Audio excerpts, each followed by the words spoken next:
Before we get into the show, a quick reminder to check out and subscribe to the Beer Edge podcast with Andy Crouch.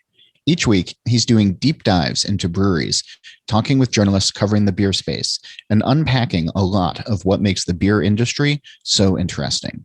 Find the Beer Edge podcast wherever you download shows.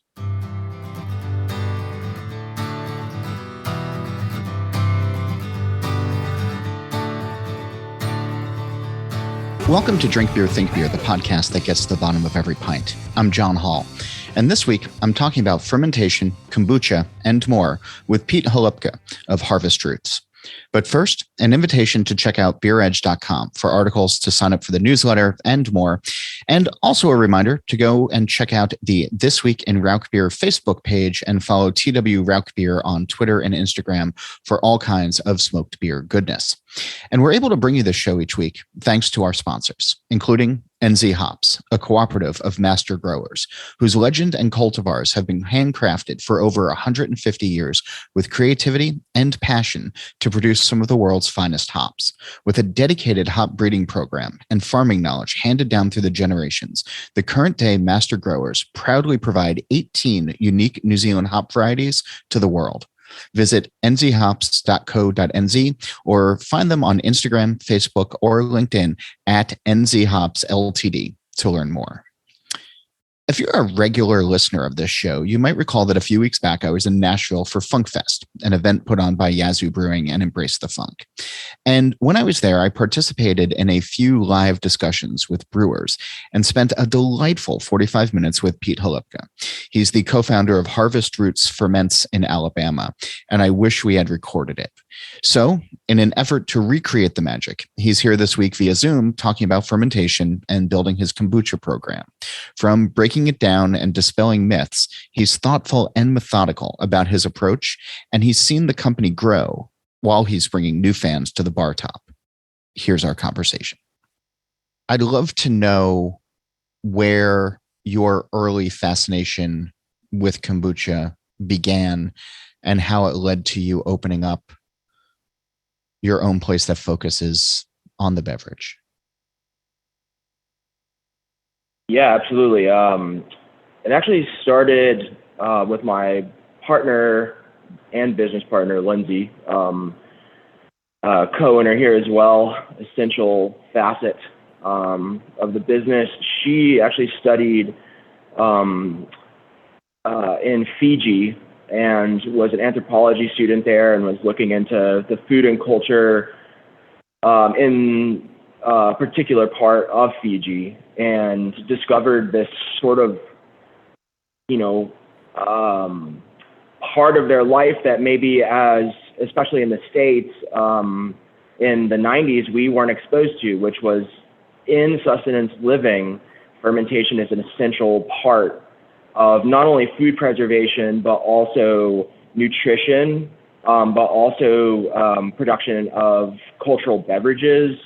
Some and most all have alcohol. So she came back to the States and, besides having immense culture shock, sort of became the hippie girl at college who had everyone over to make sauerkraut in a crock and made this weird kombucha stuff on the shelf. And in Birmingham, Alabama, I guess 12, 13 years ago, the major brand GT's kombucha was just hitting the shelves. So through her passion for fermentation, we started making ferment on the side of our farmer's market table. So I think it's a really distinct difference in how I'll talk about the formation of our company and its development from your other incredible viewers, is that we started at a farmer's market.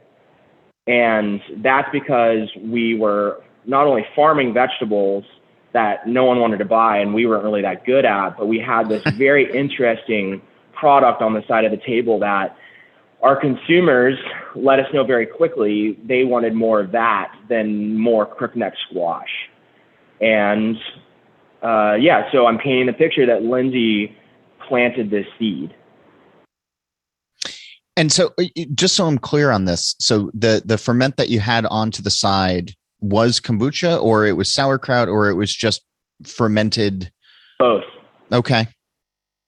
Yeah, both at the same time. It was vegetables we grew, then we'd preserve them because we could make more money putting them in a jar. There are some really eccentric stories about, how we were bottling and processing kombucha to start, but it'd be in these I really want to paint a clear picture that we did not start with a properly funded business. We were 24, 25 at the oldest, and we had a couple $100s, and we lived on this farm for marginal price cost, and grew almost, it just total, I don't even mean to be super condescending towards ourselves. It was just total naivete, and we had nothing to lose. We didn't have children. We still don't have children, but just the kind of life that we were living lended itself to just, I don't know, showing up and learning about how to run a business. So instead of going to business school, we just started it. That makes sense. When you were having I found it so interesting to hear with anthropology studies of different cultures, different fermented beverages, which I started thinking about some of my travels overseas and in South America and other places as well, where there are locally fermented beverages that are not beer, wine, spirits in the way that we sort of think of them here. As you've been immersed in fermentation, let's say, do you think that by and large, Americans aren't paying attention to it in the way that other countries are?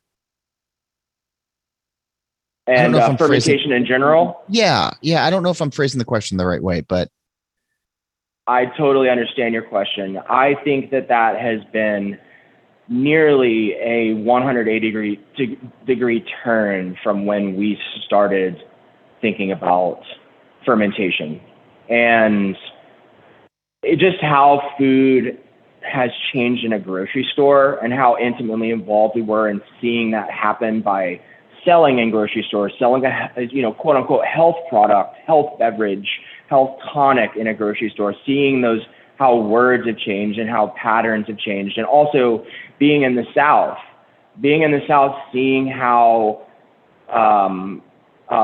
we have been quote unquote behind on some of those trends, but how they sort of moved into our region. And having done this for a long time now, since 2013, we have seen a huge shift in not only the interest of wanting to taste interesting fermentations, but also the knowledge, the cultural and scientific knowledge that fermentation is important for our health and existence.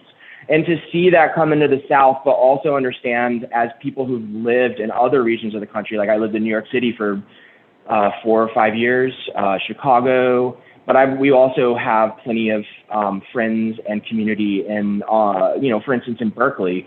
We've followed the Cultured Pickle Shop, and they've been open. It's it's sort of like the Russian River of the pickle and kombucha community. They're doing really interesting agricultural-based processes in, umeboshi, fermented plums, green plums, and they have been doing that for about 25 years now, I believe. And it's been fascinating to see that sort of become more pervasive, that interest. And it's almost, I would say anyone who was asked this question in the fermentation space in the community, they would attribute it in large part, though, to Sandor Katz, who is a fermentation enthusiast, anthropological kind of perspective.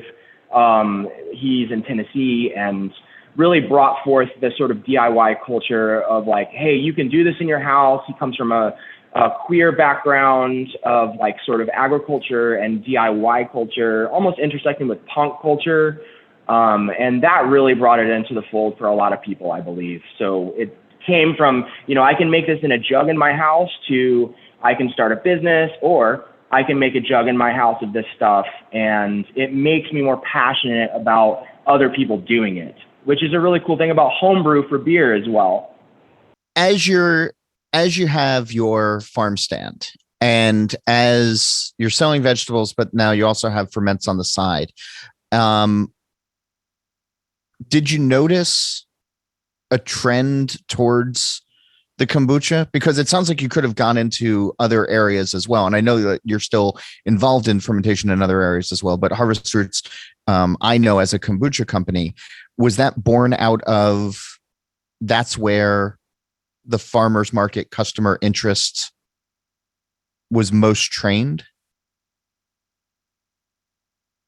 Yeah, I believe it's multifaceted. I think there's an economics discussion that can be had, but I think that also people are more ready to drink it's quite simple. I mean, people drink beverages faster than they eat a jar of sauerkraut. And I think that, I don't know. I mean, I have some cousins.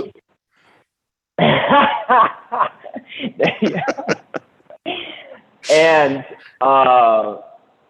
I think that putting beverage in glass bottles or in a vessel in general, it became easier. But I do think there was an overall trend that kombucha was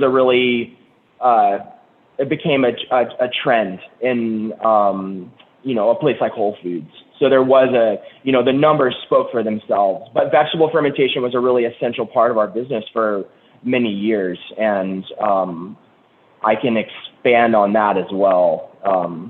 Yeah, please. Yeah, I mean, it's still sort of an emotional discussion because, we used to produce, I don't even remember, like 20,000 pounds of vegetables a year into kimchis and sauerkrauts and such, and sold them across 3 states and grocery stores, at farmers markets. It was an integral part of our business to be supporting farmers, not only supporting farmers, but supporting them at scale, buying like large quantities of produce and contracting. And, farmers were really patient with us. Our hearts were in the right place. Sometimes that was a really big challenge as young business people. And what we learned, to be honest with you, is, as we always have at Harvest Roots, we put our heart before the numbers. We put our ethics and our aspirations before the numbers. And it's part of our success as a company. It's core to who we are as a company, and how we operate. But we have had to learn how to balance both, which we've talked about this, you and I. We've talked about how I call it the green bottle discussion. And the green bottle discussion. The green bottle discussion, absolutely. Okay. And we can also dive into, the reason I'm on the podcast is because I've learned a lot from the beer community, not only microbially, but also trends in beer, desires in beer, what consumers want in beer. And that's been really important for us. So the vegetable fermentation has been on pause, especially after COVID. So the economic discussion, though, of people will drink something a lot faster than eating a jar of sauerkraut, I get. And so is that how the business that you have today developed, but by seeing the market and seeing what people were gravitating towards with a high turnaround volume? Yeah, I mean, I think it's a lot. It's not that isn't true. I think it's very multifaceted. I believe that as a company, it's core to who we are to remain really small and nimble, if not in the size of our company, in the mindset that we have. And as we've become a bigger company, I've realized that being nimble is not only important for innovation, but essential for innovating. But also that you can be small if your revenues are in excess of $1 million plus a year. You can have a mindset of being in a spot where you can pivot, where you can remain cognizant and have it be a priority that your service to the customer comes first, and that your decisions for the service to the customer, when that comes first, the customers come to you because they feel that. But I also believe when balanced correctly, that is the most effective economic decision to make for your company. So this balance of fighting for what you used to think your business was, or what you want to do, or what you think the customer wants, and what the customer trends are showing you. So I think that vegetable fermentation in our business as a wing, as a arm of our business, we looked at the numbers. We also sensed what our customers wanted. And, throw a little bit of a pandemic in there and you got a really great stew. Yeah. So it sounds though that like being small and being nimble, especially when you're talking about fermentation as sort of the catch-all umbrella, can serve you fairly well. Like if you're, a brewer and you're making beer, or you're a winemaker, you're making wine, like you're sort of in a particular bucket that can be hard to get out of. But it sounds like you've been able to be a little bit more nimble, follow passions, but also follow trends or follow customer desires just by being under the fermentation name. Oh, sure. Absolutely. Yeah. I think that that's a really interesting point. I think that, there's chapters to this business at this rate though, so I'm unpacking it as you ask me that question. I think that, not only what kind of ferments we make was a question over this past 8-9 years, but it was also the kind of quality of fermentation that we make if it was, say, just kombucha. So we started the business by foraging almost entirely for our kombucha. Yeah. And right, I mean, that's wow, great idea. And I think it's interesting because of the low risk that we had at a younger age and low sort of financial burden, we were able to do ridiculous stuff like make foraged root kombuchas and sell them at the farmer's market, or like persimmon kombuchas and all of these eccentric flavors. We never even had made a ginger kombucha. We'd never just made the basics. And there was an upside and an interesting aspect to that, but it very much feels like in how we grew our business, we really felt like the one thing I have learned is that there's only the pace at which you make mistakes. It's not a question of whether you make mistakes or not. So in business, positioning yourself to make mistakes almost faster and to create a culture of innovation is based in the philosophy in the company of what making a mistake means and what you do when you make a mistake.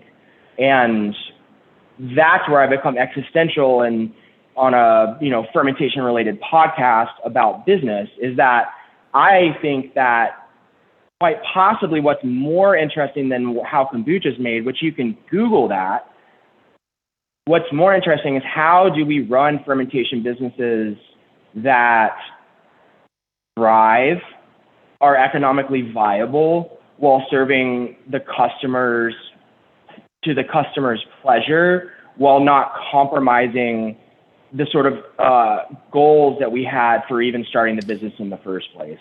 I'll have more with Pete in a moment, but first, a word of thanks to the sponsor who helps keep the mics hot around here. NZ Hops, a cooperative of master growers whose legend and cultivars have been crafted for over 150 years to produce some of the world's finest hops. NZ Hops are like no others, unique in their flavors and aromas. Visit nzhops.co.nz to explore more. And now back to my conversation with Pete Halupka of Harvest Roots Ferments. I wanted to ask you, and now you're just telling me to go and Google it, but when you were talking about basic kombucha, I learned from talking with you, 2 weeks ago, a little bit more about it, and I've written about it a little bit, but it's still, I think it's still foreign to a lot of drinkers in the US. And so since you're here and I don't have Google in front of me, and for the benefit of the listeners, let's talk about kombucha for a minute and sort of, do some building blocks of what is it? I think is the best first question that I can ask in this vein. And then I can build out to where you were headed. But let's get a little bit of context here. So what is kombucha? I would love to provide your customers what they are desiring at this moment and answer that question for you. Kombucha is a fermented tea. So that's something that I think a lot of people forget, is that the basis of kombucha is tea. Just as if someone were to forget, it happens, just as someone were to forget that the base of beer is grain. And of course, this happens at a certain portion of the customer base, and that's where education has become paramount in all kinds of fermentation, talking about the sort of base level of what something is, like on podcasts when you're being interviewed about your products. Essentially you have what we have is a wort. We make essentially we make sweetened tea. In kombucha, it's primarily you use sugar, and at that point, you take that wort, you slide it into a tank, and we have our house culture that we pitch. And then for us, we are actually looking at what we consider a very long fermentation and something we're proud of, but something that we have to balance economically, which is fascinating, which is we have about a 4 to 6 week fermentation window for what is essentially a really complex, delicious soda. And that's been a really interesting balance of how do I communicate that this kombucha takes longer to ferment than some beers, yes, or equally as long as some beers, but also that, I'm not selling something with alcohol in it. And why does someone want this? What happens during a 4 to 6 week fermentation process, which is in a market which I'm not placing, I'm not poking at anyone for this, and I understand why this is happening, but in a kombucha industry, which is trying to shorten their turnaround time. And right, I am not romanticizing. I was just going to ask, what would be a normal fermentation time, or at least, by some other players, an acceptable fermentation time versus the 4 to 6 weeks that you're talking about? Yeah, absolutely. And I want to really be clear that I'm not trying to assert, I'm trying to communicate that the end product of our fermentation time is creating a product that we really love. Yeah. And that if someone's creating a product, I'm not trying to get you to start like a kombucha, street fight or anything else like that. But yeah, I would say that traditionally, and these things are changing rapidly as, Coke and Pepsi and also smarter and more innovative techniques are entering the field and cutting these fermentations by 3-4 times. I would say that it's generally, people talk out loud about like 2 weeks, 2 weeks-ish. And you know what? If that creates a product that they're proud of and that their customers enjoy, that's fantastic. And that kind of open-mindedness is something that we're also investigating as well. So after that tea, the kombucha ferments for X number of weeks. What begins to happen is there's a gentle yeast attenuation. And in kombucha, we don't, in my opinion, I'm at this time in my career, I'm not interested in really healthy yeast because I don't want to create alcohol. I want the right amount of yeast, and that environment is controlled through several variables. namely pH and temperature, but also the volume by which you pitch into the tank. So we can think about this like a sourdough starter. Mm-hmm. And through those methods, just like any other kind of fermentation, we lead up to a point where bacteria begins to develop and create what, honestly, in a lot of traditional kombucha and also homebrew, can be really sweet, but also acidic, distinctly, like ACV, apple cider vinegar, kind of back of palate. It creates sort of a lack of drinkability, in my opinion. And we really like to create a lighter product. We don't use black tea in our flagship brands. We tend to use green or oolong tea, which tends to be more floral. And in my head, I would liken it to when I drank alcohol, I really just wanted like 3.8. I wanted the most unsellable, most stubborn beer ever. I just wanted like 3 to 5% grisettes. Yeah, no, you're talking to the right show here. Yeah. And I liken that lighter, more delicate, floral, grassy flavor to my background and what I drank and studied in the beer community, but also the wine community and cider community. And I want something that is drinkable. And that's why we have a tap room, and that's why that tap room is still open, is because we make kombucha that is enjoyable to drink 1 to even a third cup while sitting down. So we're talking about process and we're talking about what it is. And I can't help but notice that you have not yet used the one word that I have long associated with kombucha, and that you recently told me, I asked you about this when I saw you in Nashville, and you were pretty quick to dismiss, which I appreciated in the moment. But for the benefit of the listeners, let's talk about SCOBY and what it is and why we all think about it too much when it comes to kombucha. Yeah, I think that the SCOBY is cool, and I believe I said this to you in Nashville, that it's a very cool, I believe in the power of fermentation as like a human cultural tradition. And I am not on board to just dismiss something in that regard. Like the SCOBY is this like artifact of this process that like people share. It reminds me of the beauty of like seed sharing and saving, this innate kind of desire to keep a culture around. And I could talk for the rest of the podcast about this, as this is where both me and Lindsay find fermentation most interesting. Okay.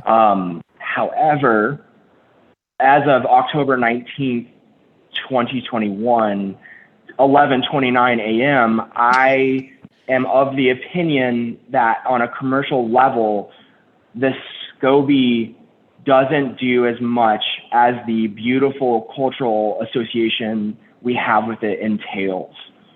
And that on a home scale, the SCOBY might be more important than if I'm making, hundreds and hundreds of gallons at a time. And what is most important about making kombucha is actually the amount of cultural pitch. Think of the sourdough starter. Okay. That is what's important. And the SCOBY is not at this moment, I do not believe it's the sourdough starter. I believe that the SCOBY is a helpful tool in commercial production to drop the pH, and it's great for the SOP, and it's awesome for a HACCP plan. And I also believe that the culture that you're developing, which by the way takes many years to develop, the culture that you're developing needs that SCOBY to interchange oxygen and carbon dioxide in the kombucha. So the SCOBY lets in a certain amount of oxygen to the liquid as kombucha is fermented aerobically, which means open air, while the SCOBY at the same time also releases CO2. So it's this hybrid anaerobic aerobic environment that many kinds of brewers have many different kinds of techniques on how they deal with needing oxygen, but also limiting oxygen. Okay. So why do you think though that is it just an easy marketing term that people can remember? Is it just different enough that it like that's why it's getting the attention? You know, like I understand where you're coming from, but it's just like every conversation I've ever had about kombucha has always been about the SCOBY, and it's, you know, people seem to either not grasp it or it's just like a small piece of knowledge that somebody can hold on to sound vaguely knowledgeable. Sure. I mean, I think it's at a home scale when you're making a gallon jug, that is really important. Yeah. And that's totally legit. I also think that it's something, like I said, that can be shared. It's something that, you know, a kid can look at it and think their mom or dad like makes the weird, their crazy hippie aunt makes the weird like tea on the counter in the corner next to the microwave in the shade or like in the cabinet. Yeah. And there's this weird mushroom floating on the liquid. I'm very okay with how people connect in that regard. And I think that there is something in kombucha that's happening that we'll see more and more. I mean, there's been a lot of producers releasing in 750 milliliter champagne bottles recently. There's people just caring more about tea, including us, doing both of those things. There's almost like, dare I say, this sort of like third wave, sort of like sort of new perspective and understanding of like, look, there's this like very NA or LA producing soda that has very interesting complexities that sometimes we can liken to wine characters, or it intersects with the orange wine, the natural wine trends. It intersects with the NA, you know, sobriety, curiosity. It intersects with the fermentation interest of our culture. It intersects with the health interest of our culture. It intersects with low sugar soda alternatives. It intersects with seltzer. So the example, I think it's intersecting with a lot of things. Okay. You mentioned your house culture earlier, and then, you know, and good house cultures do take a long time to develop and, you know, show up in different ways. How have you gotten yours to where you want it? And what are some of the characteristics of your house culture? Like if I'm drinking your kombucha, I'm like, all right, that's Pete's. Like, I get it. Like that's.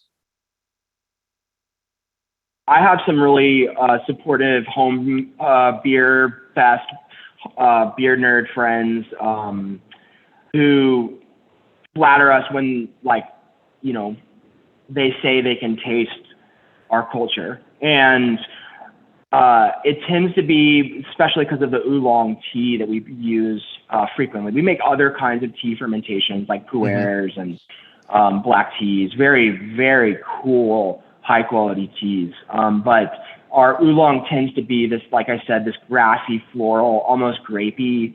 It has like a white grape tinge. And the way that our culture flocculates during fermentation, which means that the sort of floating sediment and yeast falls out during fermentation. And that's before it hits the bright tank. So there's this clarity and drinkability to our kombucha that happens. It's not muddy. It's not that sort of brown countertop kind of vibe. It's very delicate. And I do think it's been nurtured by stress. It's been nurtured by ignorance and naivete.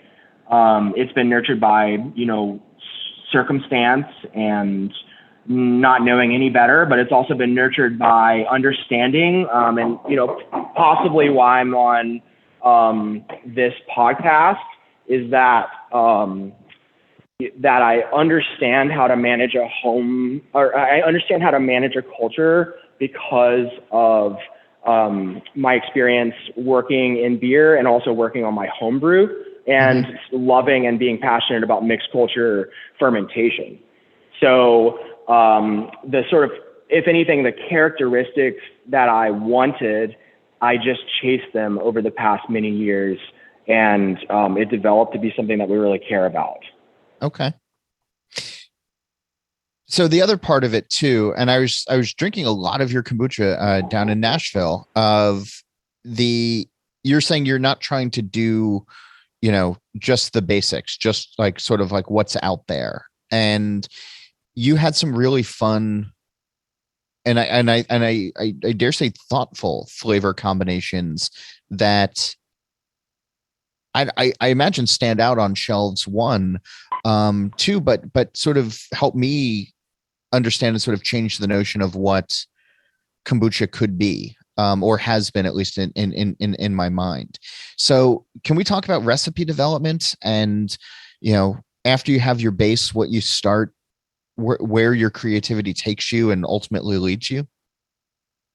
Yeah, absolutely. We can talk about that.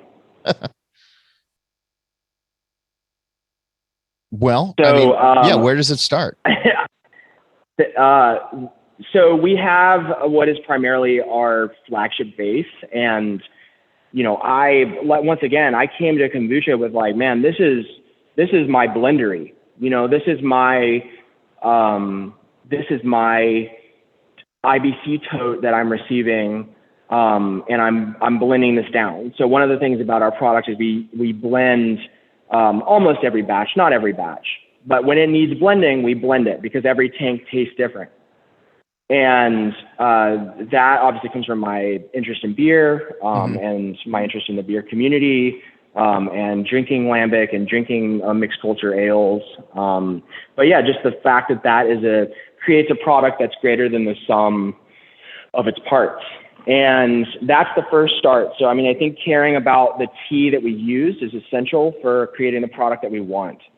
And after fermentation is done, I'm happen to be standing in front of 3 fermenters for a holiday bottle release that is purchasable online, that will release hopefully around December 1. So people should stay in touch about that on our Instagram, Harvest Roots Ferments. I'm standing in front of a tank of pu'er, which is a tea that is they create a cake, like almost like a cheese wheel of the tea leaves, and it's left to age and further ferment and oxidize for at least 3 years in its aged form.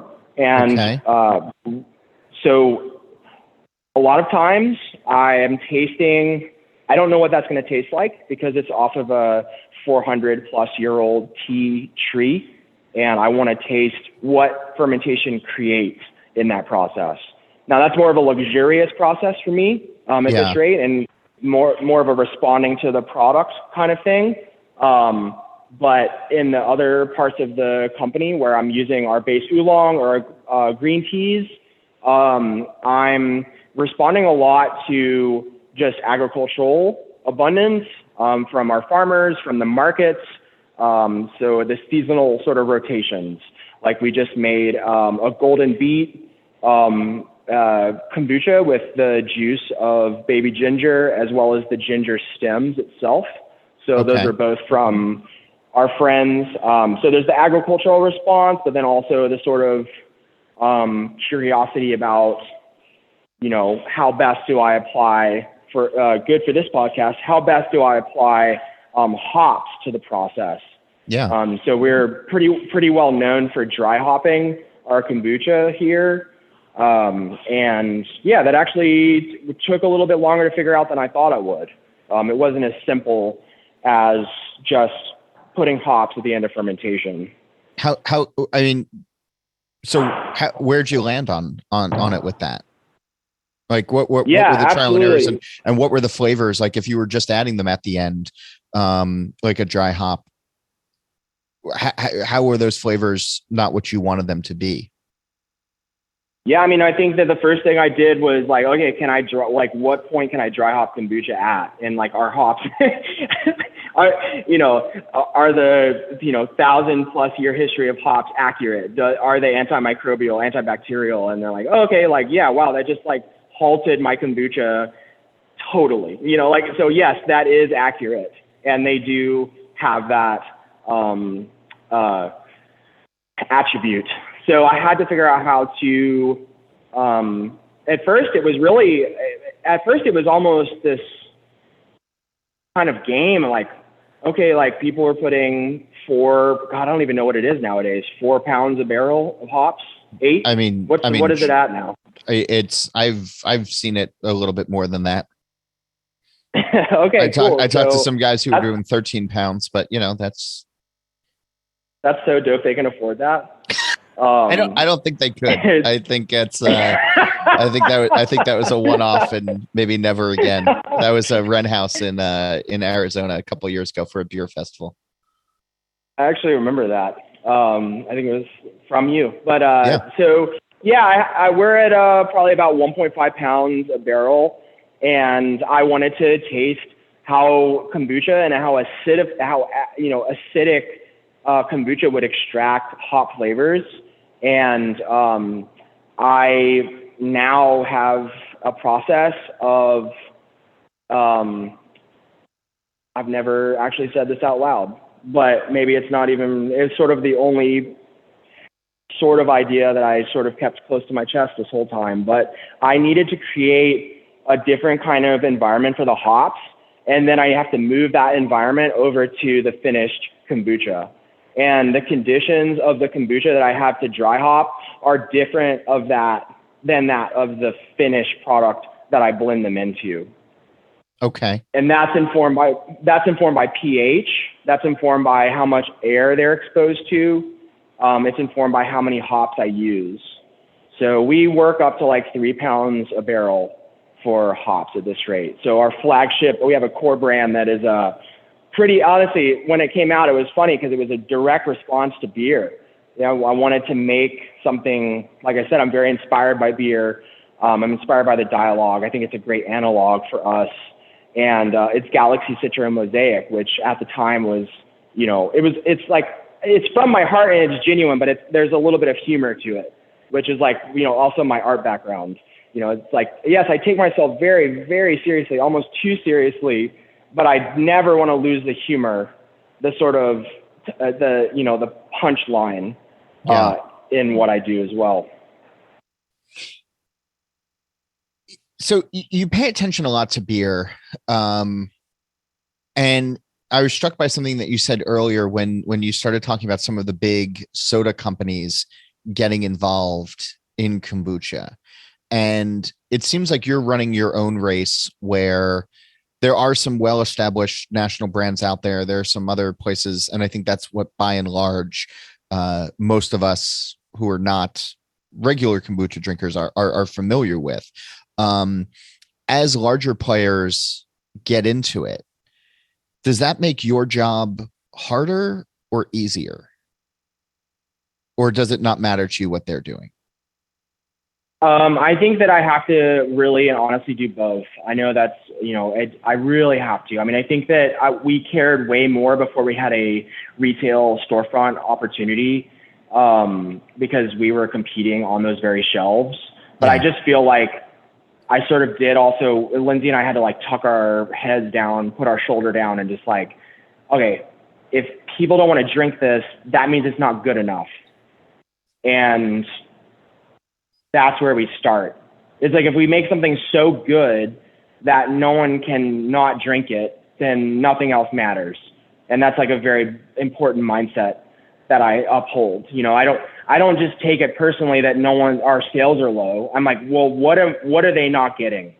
And sometimes it's not ingredients or quality. Sometimes it is, how many drinks at a brewery, people sit down and have, I don't know, 5, 6 plus pints on a 1 pint or 6, 7, 8, who knows? Okay. Here, the first thing we noticed was like, okay, cool. Like 3 cups is like, that's a lot. And that's something that we didn't know. There was not other tap rooms where we're like, oh, what are they doing? You know, we didn't have Sierra Nevada. We didn't have Russian River. We really were writing our own plan. There's one other tap room in the Southeast, two other tap rooms when we opened, that is. So there's not some like business plan for this. Yeah. So it really came down to, right. And even just the simple stuff. So that's why I was in beer. I mean, I joined Milk the Funk. I started asking questions for my homebrew, but then I was like, oh my God, Lindsay, this is going to bring our kombucha production to another level. Now I know what, you know, different lactose strains do. And I understand what pH informs and all of these technical things, but also the community itself. So, I mean, that's why when we spoke in Nashville, I was like, man, we have bottle releases. No, that's a beer thing. That's not a kombucha thing. Yeah. So we'll have bottle releases and have like small lines up to really large lines. We had a 420 bottle release and there were 50 people lined up outside. And that's an important part of the puzzle. You can make the best product, but there's other elements to being an artist. And I think that's what's hard for artists to understand, including myself. Yeah. As you think about, though, because it's interesting, you are, and I know we're on a beer podcast, but talking about the beer space, as more and more drinkers become cross drinkers and try to find different, there's different occasions, there's different times of day, there's different moods where, sometimes it calls for beer, sometimes it calls for a cocktail, sometimes it calls for, wine, whatever. Knowing the beer world and the beer industry in the way that you do, and obviously being, on the forefront of the kombucha world, where do you see the two intersecting, or how do you see the two complementing each other for drinkers? Yeah, absolutely. I think that's what I really fell in love with, like going to festivals like Funk Fest with Brandon and Embrace the Funk, and being invited to Fauna Flora's State of Origin Festival for a couple years before COVID. And we go and visit Chase at American Flair every year. I mean, these are our people. It's not, I'd always looked up to them and still do, but there are, ferment cohorts. There are people that we talk to about business and talk to about equipment, Little Animals in Johnson City. I could just go on. And absolutely. And so I think the main intersection and the train that I jumped on was seeing that even at these beer festivals, what people are really passionate about is fermentation. Whether or not they maybe even were seeing that picture yet. I think the more mature drinkers and more mature enthusiasts are there to taste the cheese that Embrace the Funk sets up at Funk Fest, just as well as the kombucha, just as well as the hot sauce that was probably at the barbecue table. So I think that it's a desire to, it's like when you like food, you don't like one kind of food. You eat all kinds of food because you like food. Yeah. And I think that's the train I jumped on with beer. I was like, dude, these people just like delicious things that are almost always fermented, if they're, and I can connect the dots of, yes, there's microbes in kombucha that also make delicious mixed culture beer, but in the end, how does it taste? And if it doesn't taste good, then you're not going to be able to communicate anything.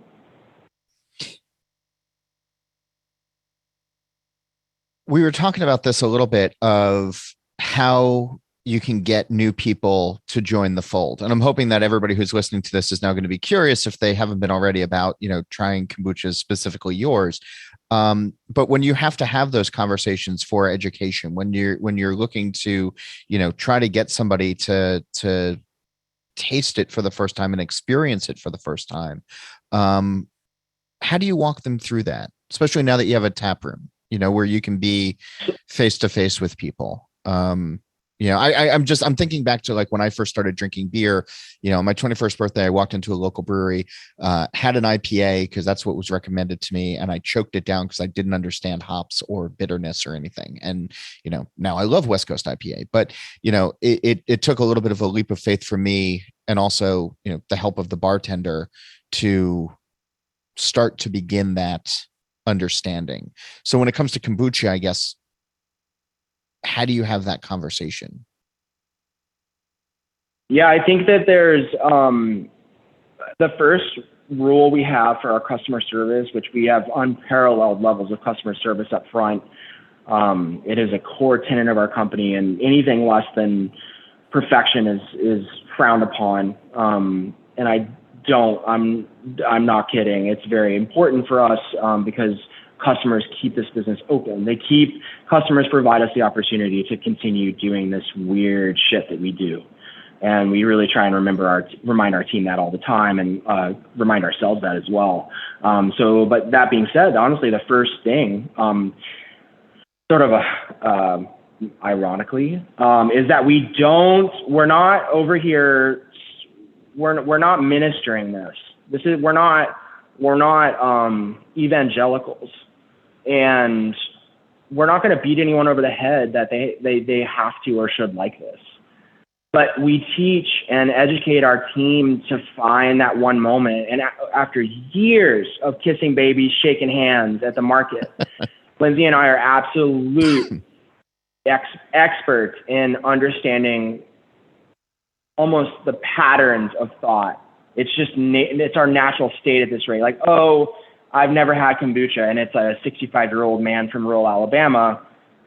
I go about that differently and educate how to go about that than if it's a 25-year-old beer nerd who has a Referend shirt on.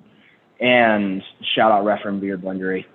And look at you dropping the Jersey, at least for now, references. The homies for sure. So different people, different strategies. And I had a editor of a magazine in the other day who I know is an epic foodie. I'm like, dude, I'm not giving him a ginger kombucha, even though he probably ordered some and it's like our lager. It's stable, it's perfect, whatever. I'm like, dude, check out this fresh celery kombucha that we have Asian pears in. So it's a very customized sort of improv thing that we do with our customers. Okay. Well, knowing our demographic of this show then, and who listens to us the most, talk to me like I would be a 65-year-old man from rural Alabama. So, hey, it's John, our number one demographic. Right. Welcome to the shop, bud. It's so nice to have you here. And you're just like looking at the menu. Your brow is furrowed. I'm like, I'm here for you, bro. Got you covered. First off, it's like, this is not pretentious shit here. This is a sour soda. It is in a wine glass. You are not an idiot. We are here to care for you, man. And I'm like, I'd be like, do you drink kombucha? Yes or no? And then we'd go to no. Okay, cool. Do you like ginger soda? Yes. There you go. Just make it as simple as possible for them. It's a vulnerable moment for a customer, right? You need this idea of like, you need to anticipate their needs down to they want to be empowered with their own decision, or they just need a decision made for them. So that's what I speak of when I talk about customer service.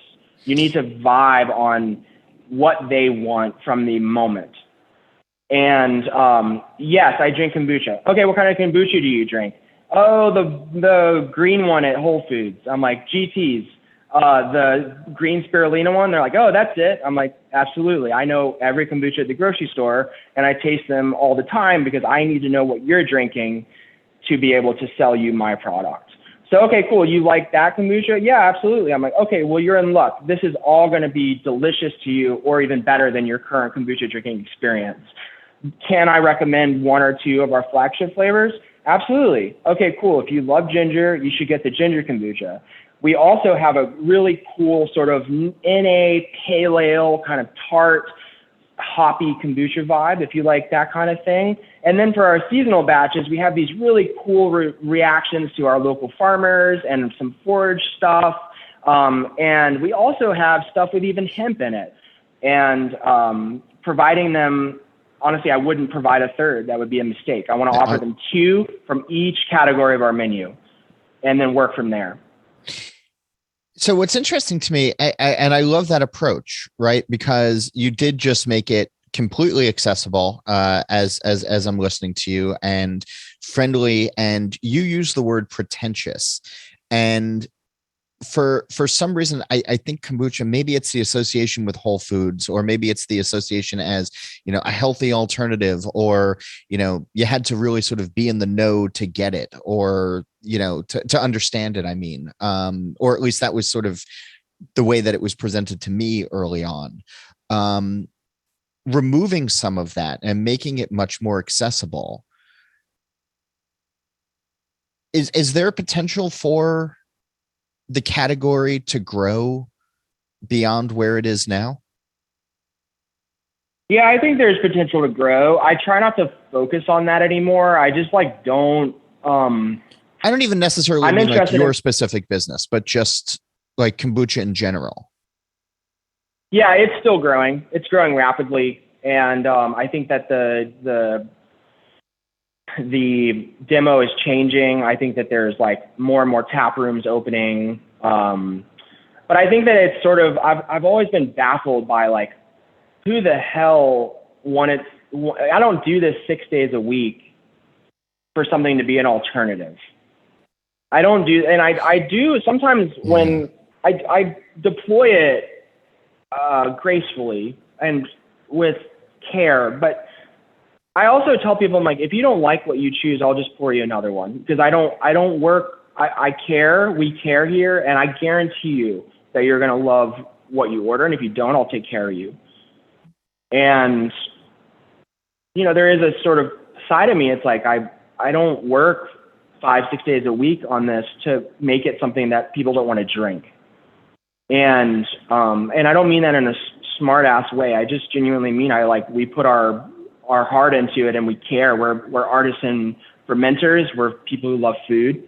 And I think that we can look at the sort of industry overall, but also sometimes we have to assess the worth of looking at an industry that we don't have a roadmap from anyways. Yeah. And that as innovators here, we want to do something different. So what's there to look at sometimes? Like there's less to look at when you're trailblazing. And I think that's what trailblazers, that is the double-edged sword of trailblazing itself. That's the double-edged sword of innovation, is, people not understanding what you're doing. And there's so many examples of this in the beer realm that are at once, you don't want an example to be at anyone's expense, but people who have stuck on and built new, tens of millions of dollars new brewery and grown over the past 20 years. There's billionaires. There's people who've had to close. There's varying examples of what it looks like to be a trailblazer in an industry. So I think at some point we sometimes just have to put our head down and focus on making a quality product and taking care of the customers that we have and that care for us. Yeah. And they feel that. You said it earlier. Just remind us one more time when people want to know what you have going on over at Harvest Roots. What's the social media? Where do they find you? Yeah, I feel like right now as a small company, we keep Instagram lit. We don't have a marketing team. It's just me mainly. And you can find us on Instagram at Harvest Roots Ferments. And that'll be the best place to stay in touch. We're shipping a holiday 3-pack. Actually, it's going to be 3 750 milliliter champagne bottles of kombucha made with 3 different incredible teas that we're pairing with native Alabama trees. Okay. So each kombucha will feature a specific forage tree element, and will be purchasable online. That's probably the best pitch I got for you. All right. I love that you're a natural salesman. We covered a lot in a short period, and I feel like we barely scratched the surface. So I hope you'll come back on soon, and we can dive into running a small business and go beyond, just the liquid in the glass. But it was a lot of fun drinking your kombucha down in Nashville, and I'm looking forward to trying more of it down the line. And I dig what you're doing. So thanks for being on the show this week, Pete. John, thank you so much for your time, bud. It's nice hanging out with you here in Nashville, and we'll talk very soon. I got to say, if you are curious about his kombucha, I would encourage you to give it a try. The flavors and the layers have been on my mind since I first sipped them a few weeks ago, and it made a really positive impression.